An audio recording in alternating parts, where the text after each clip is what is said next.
Bem-vindos ao The Debate.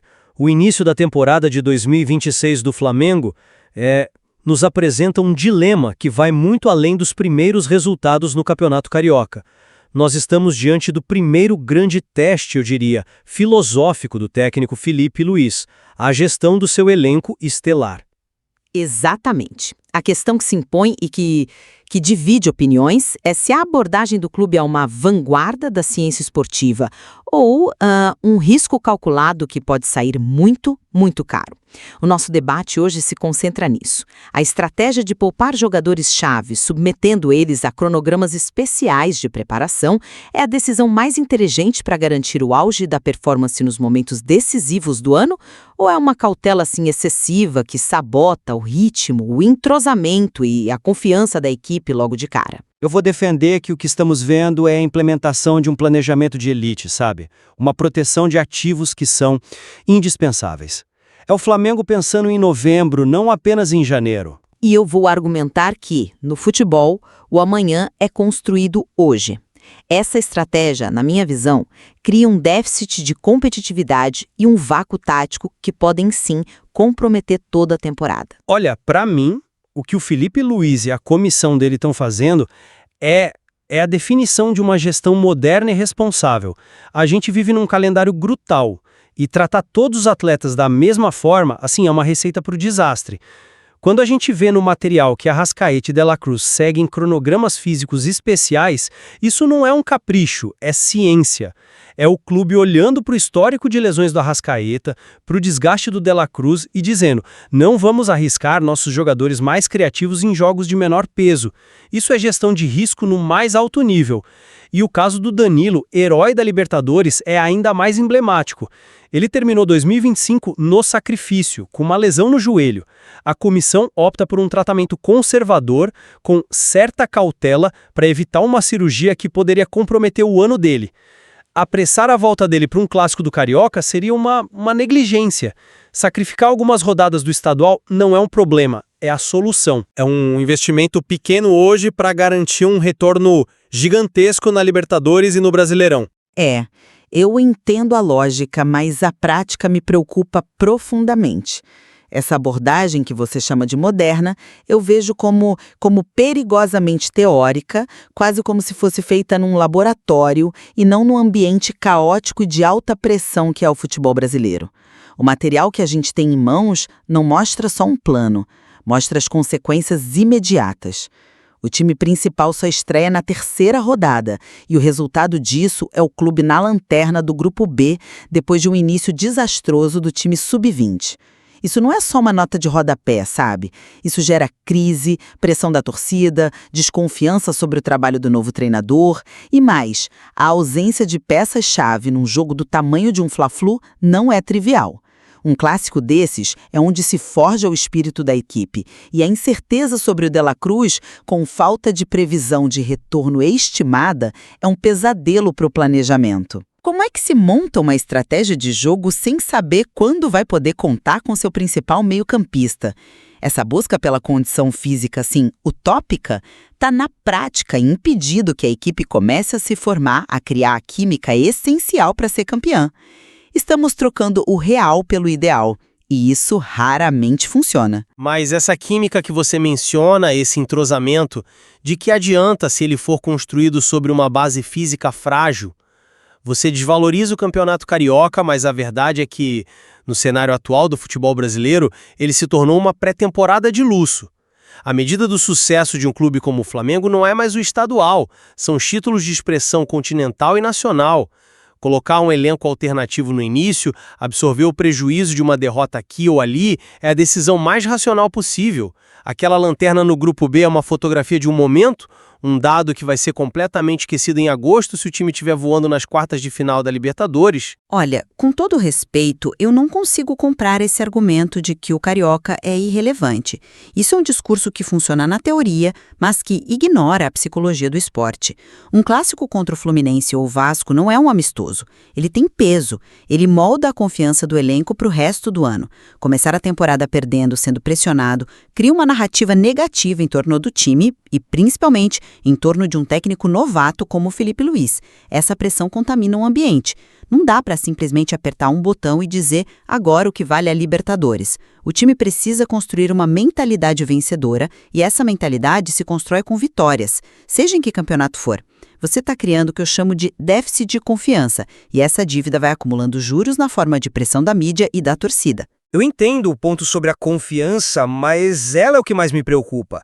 O que adianta ter um time confiante por 2 semanas se o Arrascaeta sente uma lesão muscular contra o Bangu e a gente perde a confiança e o jogador para os 6 meses mais importantes do ano? Aí o risco muda completamente de figura, não acha? O maior risco não é a desconfiança da imprensa em fevereiro. O maior risco é uma ruptura de ligamento em março. O histórico de lesões de jogadores como Arrascaeta justifica por si só toda essa operação. E esses cronogramas especiais não são só descanso. A gente está falando de monitoramento diário com GPS para controlar picos de aceleração, análise da enzima CK para medir o desgaste muscular. É uma ciência precisa para evitar que um ativo de milhões de euros e de valor técnico incalculável chegue ao seu limite. O entrosamento se recupera com treinos e com a sequência de jogos no Brasileirão. Uma temporada inteira perdida por lesão, isso é um prejuízo irrecuperável. Seu argumento é forte, mas ele deixa de fora uma variável crucial, o risco tático. Ele é tão ou mais perigoso que o risco físico. Enquanto o departamento médico trabalha para entregar um atleta 100% fisicamente, o que o treinador está recebendo é um time 0% entrosado taticamente. Como o Felipe Luiz vai saber se a ideia de jogo dele funciona sob pressão? Como ele vai testar a dinâmica entre De La Cruz e Arrascaeta com o novo ponta que foi contratado, se eles nunca jogam juntos numa partida de verdade? Treino não simula a atmosfera e a exigência de um clássico com 50 mil pessoas. Ele está voando às cegas. É como uma equipe de Fórmula 1 que passa meses aprimorando o motor no dinamômetro, mas nunca coloca o carro na pista para ajustar a suspensão e a aerodinâmica.